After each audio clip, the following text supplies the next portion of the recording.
What's up everyone?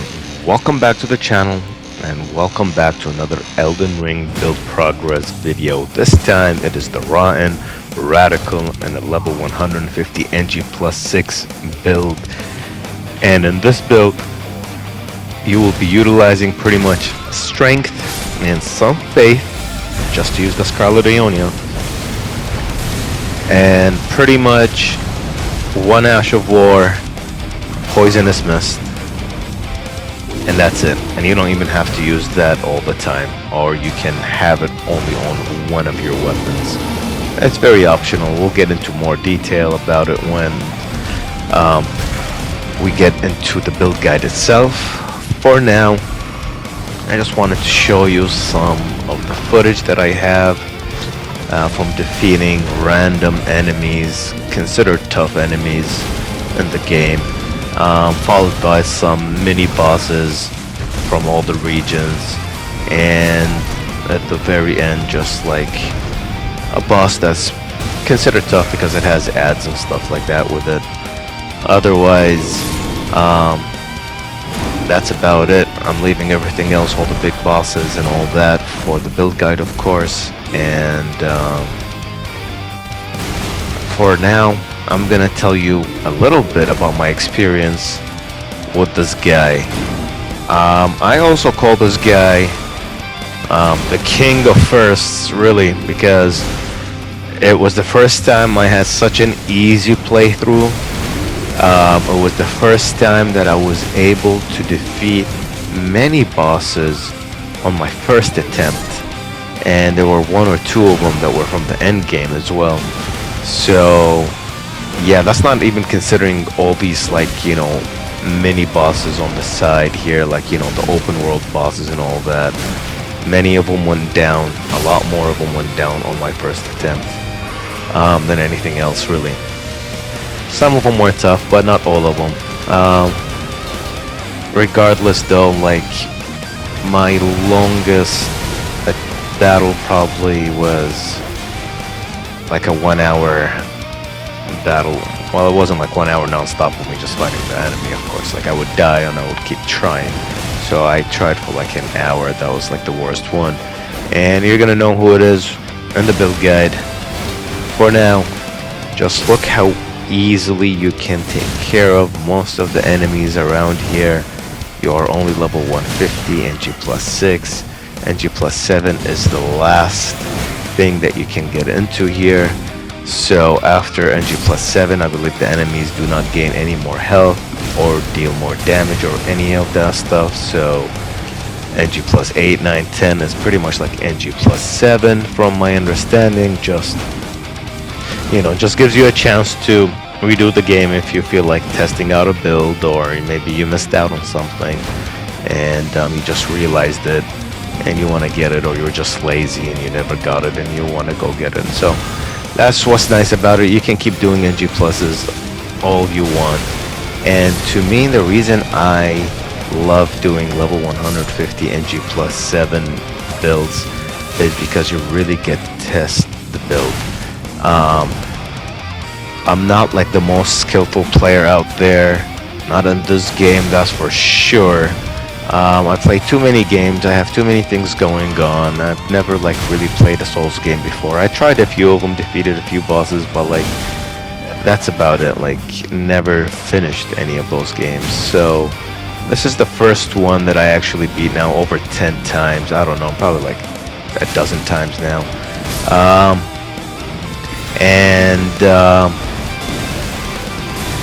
Honestly, again, this guy made me realize like how strong this build is, even though it's a very simple, straightforward, plain build. As in, you know, you don't really have a lot of spells or a lot of, you know, tactics or strategies at your disposal. You are merely going in there dealing massive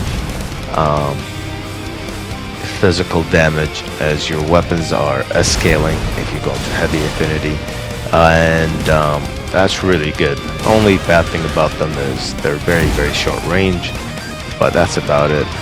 You have to be really close to your enemy to to connect any hits, and even then you might miss even when you're like stuck to them. You have to make sure you're positioned right and all that, but we'll get into more detail regarding, you know, how to position yourself and all that and the build guide. For now, what else there is to talk about is, of course, your only spell is the Scarlet Ionia. You use that, of course, in the beginning, and that's like the whole point here, is to make sure that, you know, you are afflicting or inflicting physical damage while afflicting rot and poison. So the rot and poison are just gonna speed up your melee damage process. It almost feels like a melee warlock. This is like how I would describe this character. It's a melee warlock in the sense that an affliction warlock from WoW, of course. I had a warlock, I had a warrior, and those are like the two main characters that I played. I wanted to make a rogue, but we'll talk about that at a different time. Anyway, so like this guy reminds me of an affliction warlock, and you might say, oh, so it's like a death knight. Yes, it is kind of like an affliction death knight. I had a death knight level 69, never hit 70. So I don't really talk about the death knights because I feel like I don't have the right to talk about them since I barely tried them. Level 60 to 69, like it was 9 levels of leveling up and doing some like minor dungeons. So this guy kind of reminds me of that, you know, in the sense that you do melee damage. You can two-hand, you can one-hand these weapons if you'd like. I dual wield them so I can power stance them. That's the best way to get, you know, your poison and your scarlet rot going as fast as you can. Now, unfortunately, your weapons here do not apply scarlet rot very fast. However, they do complement your Scarlet Ionia, because sometimes you will not be able to get, you know, the entire spell to connect. And when that happens, as long as you're being aggressive and you're attacking a lot and fast and often, then your weapons will inflict rot. I've had that situation happen to me. You will see it here, where I do not get to inflict rot because of Scarlet Ionia, but immediately after I'm done using Scarlet Ionia, I attack the target 2 or 3 times, and then you can see one of my talismans proc, I believe is Kindred of Rot, and that's how I knew that, like, you know, it does help for sure. Even though I really wish they would increase, you know, how fast these weapons apply Scarlet Rot. Now, it doesn't have to be by a lot, but enough to the point where that you can depend on them if it's a long battle. Because here, sometimes you can depend on them, sometimes you can. It really depends on the resistances of the enemy that you're fighting. Some are more resistant to rot, and in that case, you might struggle to apply rot on them without using your Scarlet Ionia. There is something I will tell you guys here. I'm gonna also probably mention it in the build guide itself, is that I was playing around with the dragon spells, the Scarlet Rot dragons. You know, you have 2 of them. The 2 advantages are that one of them allows you to, one costs less, has a lower requirement, arcane requirement and faith requirement, but you cannot jump and use it. However, you can use it while mounted. And the other one, the stronger one, I forgot what they're called, guys, I'm sorry. Rotten Breath and like something, one of the dragon's names of breath, like Ezeki, something like that. I forgot, guys. Anyways,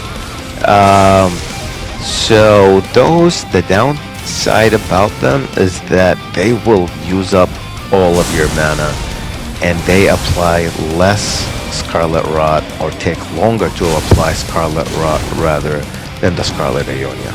and you are a bruiser, so you can take damage. You shouldn't be worried too much about exchanging blows with any boss out there.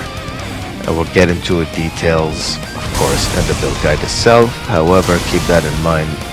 This is the whole point of this. You are a Death Knight in a way, and an Affliction Death Knight, and you're not afraid to sit there and take some damage while you deal it. As you can see, guys, I'm taking damage right here, and it's not like it's threatening or they're two-shotting me or anything like that.